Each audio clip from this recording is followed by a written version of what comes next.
Bonjour à tous, j'espère que vous allez bien. Je suis très contente de vous retrouver aujourd'hui pour une nouvelle vidéo. Je vais vous parler d'une affaire qui est plus complexe qu'il n'y paraît, notamment à cause de l'enquête qui a complètement été bâclée. Le drame s'est produit en 2014 et a pris fin seulement il y a peu, en 2023, donc c'est une histoire vraiment récente. Je vous laisse tout de suite découvrir cette affaire.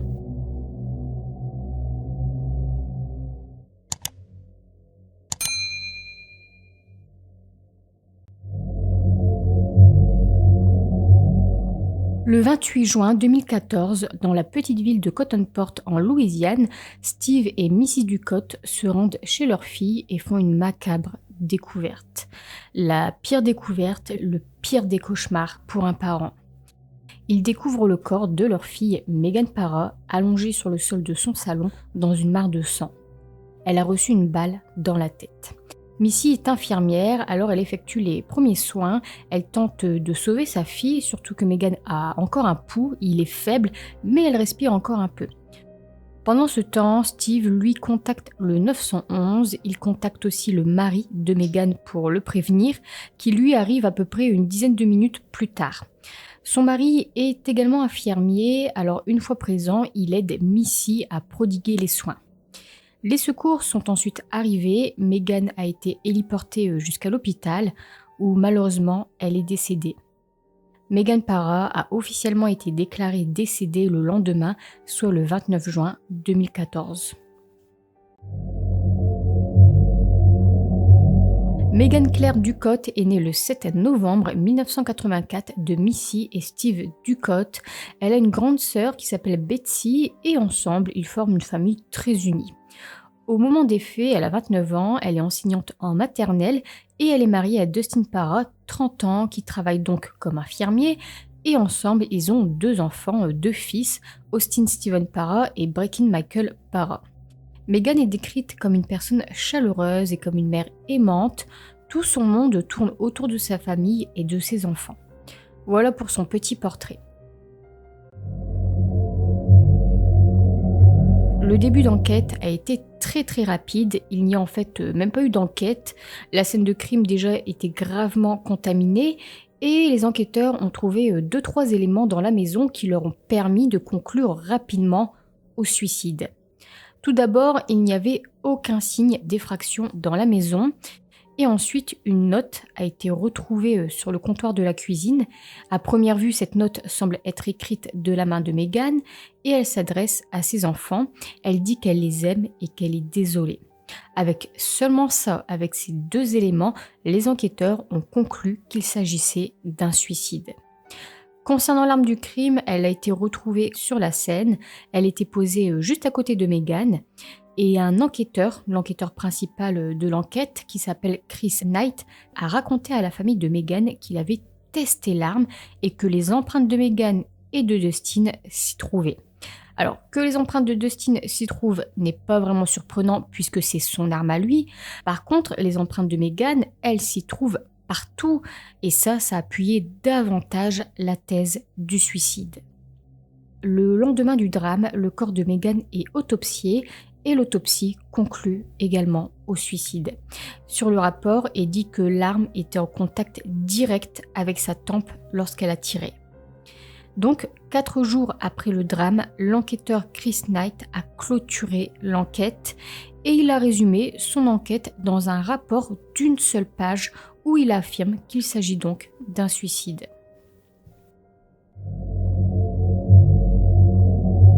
L'enquête a donc été très rapide, surtout que plusieurs éléments suspects vont malgré tout par la suite être trouvés. Des éléments qui vont tendre vers une toute autre piste, celle du meurtre.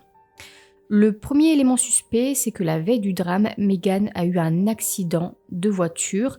Elle était seule dans sa voiture lorsque ça s'est produit et en fait elle conduisait sur un tronçon de route non loin de chez elle lorsqu'elle a subitement quitté la route et a heurté un arbre. Par chance, elle n'a eu que des blessures mineures. Alors, pourquoi cet accident est étrange ? Car il n'y a aucune trace de dérapage, de freinage. La police a alors demandé si Megan a peut-être essayé de se tuer ou du moins de se faire du mal. Cet accident pourrait alors à nouveau confirmer la thèse du suicide. Sauf que Meghan a raconté à son père qu'elle a quitté la route car elle était distraite, elle n'était pas concentrée et elle a essayé de freiner, mais ses freins ne fonctionnaient pas. Elle a aussi dit qu'elle a heurté l'arbre car juste à côté se trouve une rivière et comme ses freins ne fonctionnaient pas, eh bien elle a préféré heurter l'arbre plutôt que de se retrouver dans la rivière. Malheureusement, les freins n'ont jamais été testés et ça, c'est également une faute de l'enquête. Il aurait été bon de savoir s'ils avaient été trafiqués ou non, mais malheureusement, on ne le saura jamais. En tout cas, Meghan a ensuite été emmenée à l'hôpital où travaille son mari. Ses petites blessures ont été soignées, puis son mari Dustin l'a ensuite ramenée chez eux. Quant aux deux fils du couple, cette nuit-là, ce sont les parents de Meghan qui les ont gardés. Comme elle venait d'avoir un accident, au moins voilà, elle aurait un peu de tranquillité. Puis c'est le lendemain matin, donc le jour de la découverte du corps, vers 7 h du matin, que Meghan et sa mère se sont appelés. Et lors de cet appel, Missy a dit à sa fille que ses garçons dorment encore, mais qu'une fois qu'ils se lèveraient, ils iraient tous la voir et lui apporteraient même le petit déjeuner. Puis c'est environ 1 heure après cet appel que Missy reçoit un appel de Dustin pour lui dire que Meghan est en train de prendre un bain tandis que lui sort se rendre au Walmart local. Il a ensuite dit qu'au retour du magasin, il viendrait récupérer les enfants. Je ne comprends pas trop pourquoi il appelle sa belle-mère pour lui dire qu'il va venir récupérer les enfants alors qu'il a été convenu 1 heure plus tôt entre Missy et Meghan qu'elle viendrait elle-même déposer les enfants chez eux. Bon, en tout cas, 1 heure s'est écoulée, Dustin n'est pas venu récupérer les enfants, alors les parents ont décidé de se rendre chez leur fille. Il est alors à peu près 10 h du matin lorsque Steve et Missy Ducote sont arrivés chez leur fille avec leurs petits-enfants.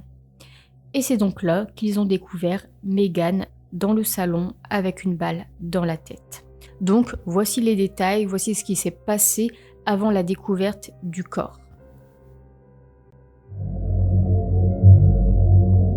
Pour la famille de Meghan, il est impensable qu'elle se serait suicidée. Tout d'abord, elle ne se serait pas tuée dans le salon familial en sachant que ses enfants allaient la retrouver ainsi.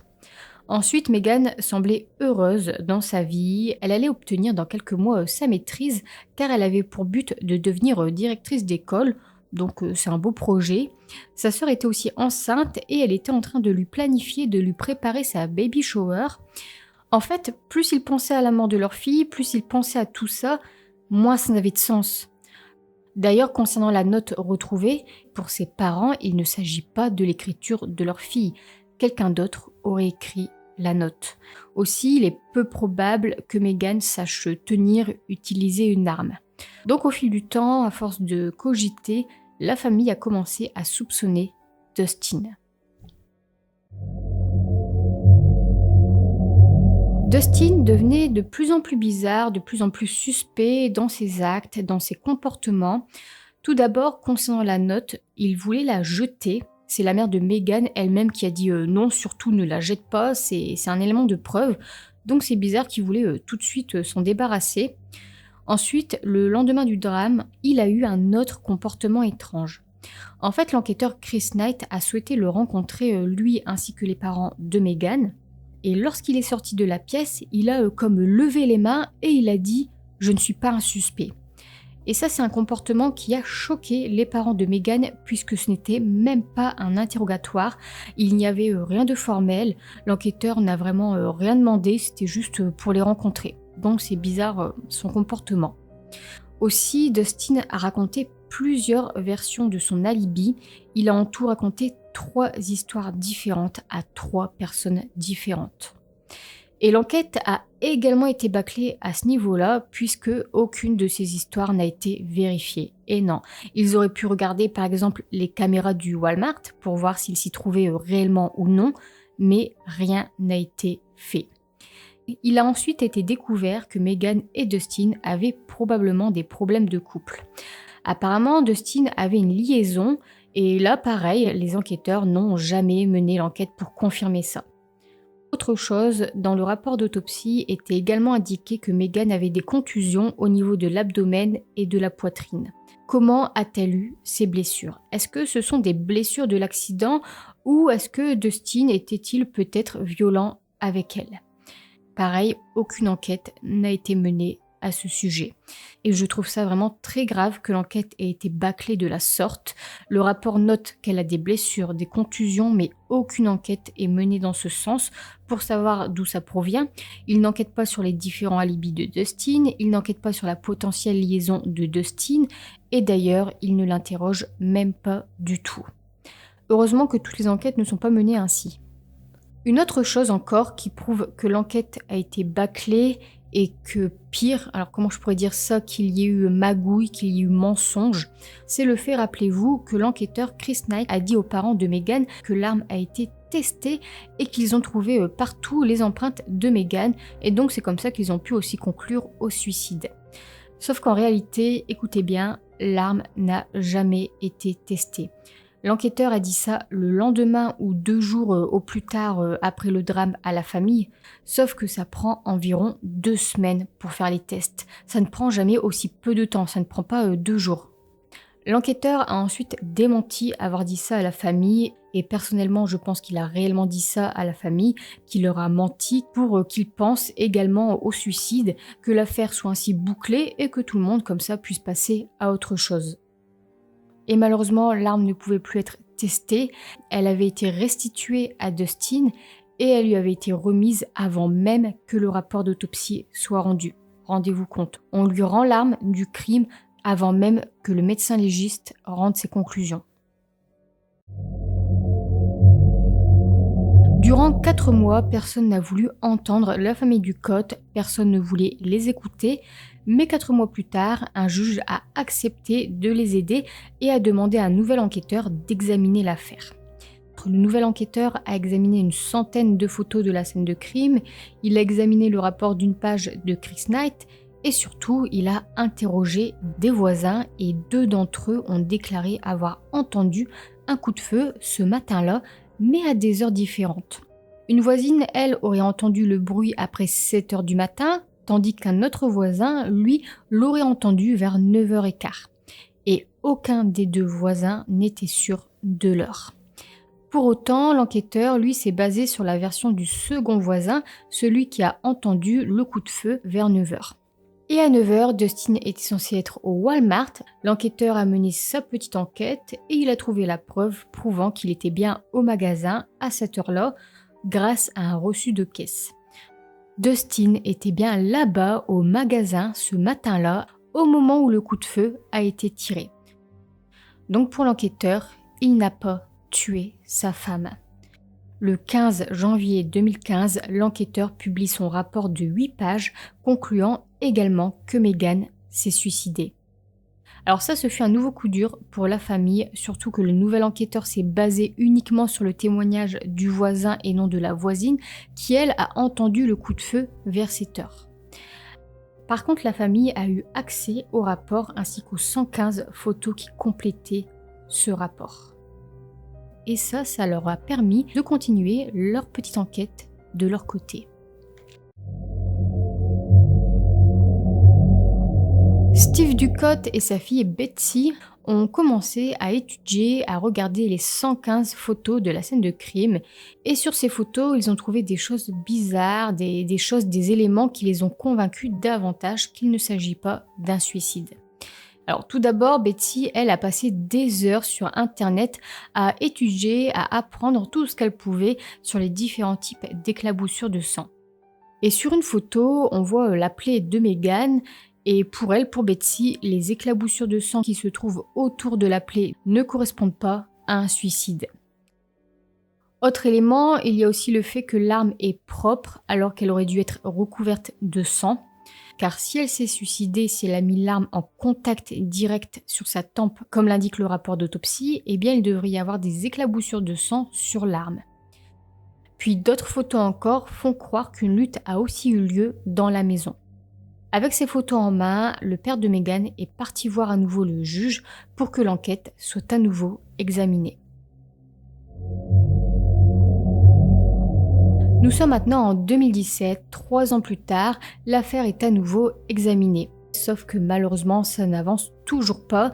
Les enquêteurs ne trouvent toujours pas d'éléments permettant de rejeter l'idée du suicide.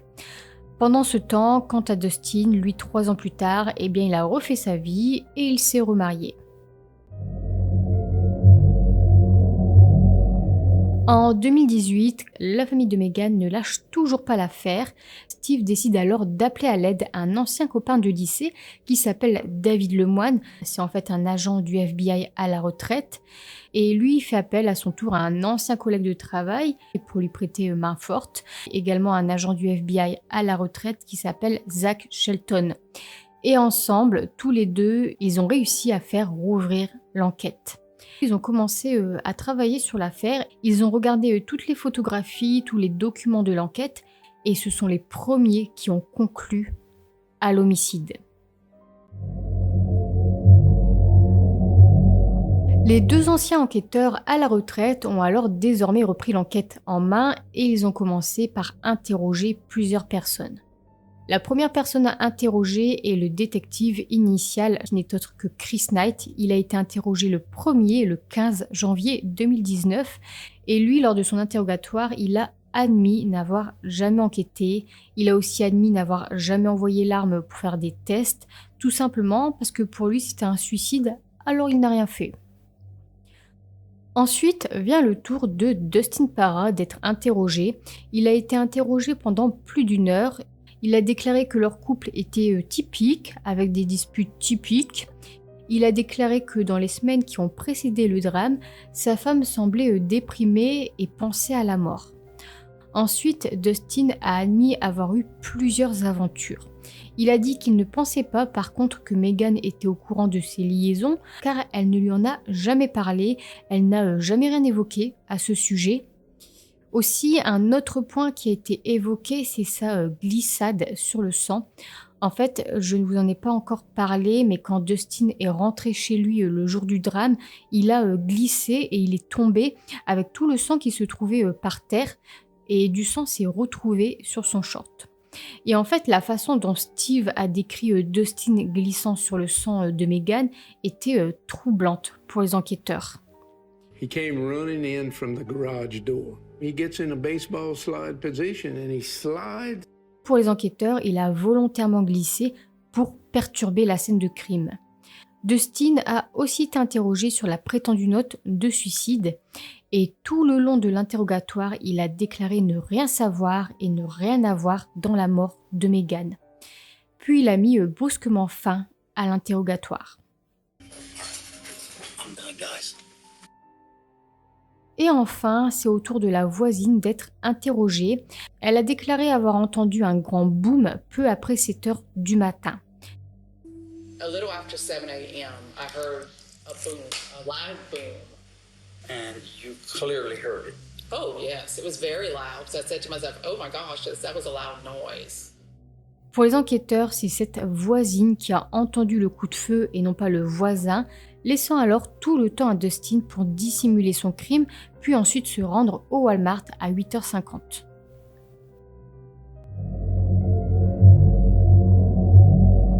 Nous voilà maintenant en 2020. Steve Ducott fait appel à un nouveau laboratoire afin d'examiner une nouvelle fois les preuves, le sang, etc.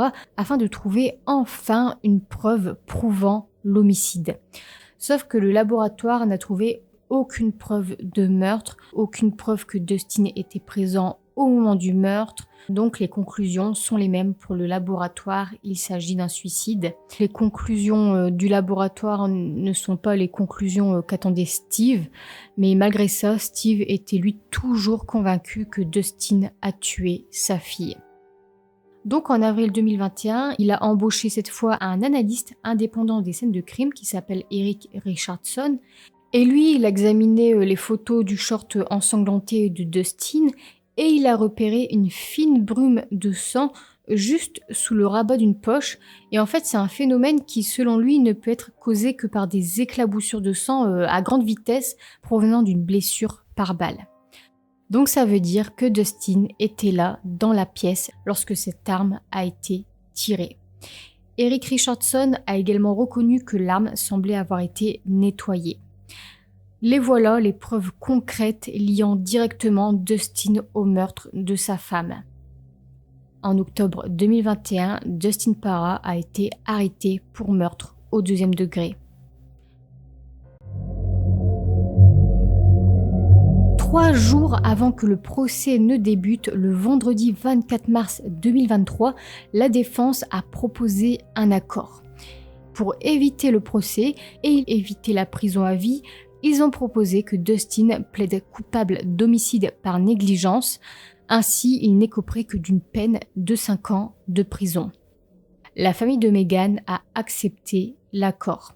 En fait, ils ont accepté l'accord car pour eux, il était mieux qu'il n'ait pas, grand-chose en termes de peine de prison, plutôt que de prendre le risque qu'il reparte complètement en homme libre avec son nom blanchi.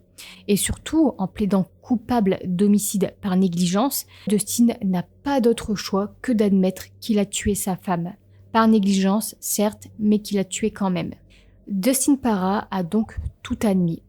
Le jour du drame, ils ont eu une dispute. Megan allait partir, elle allait le quitter. Une bagarre s'en est alors suivie. Puis dans la bagarre, alors qu'il tenait le pistolet, le coup serait parti. Sur les 5 ans de prison, Dustin ne passera que quelques mois en prison, puis passera le reste de sa peine en liberté conditionnelle. Donc il est possible qu'aujourd'hui, il ne soit plus en prison. En avril 2023, Missy et Steve Ducotte ont obtenu la garde complète des 2 fils de Megan et Dustin.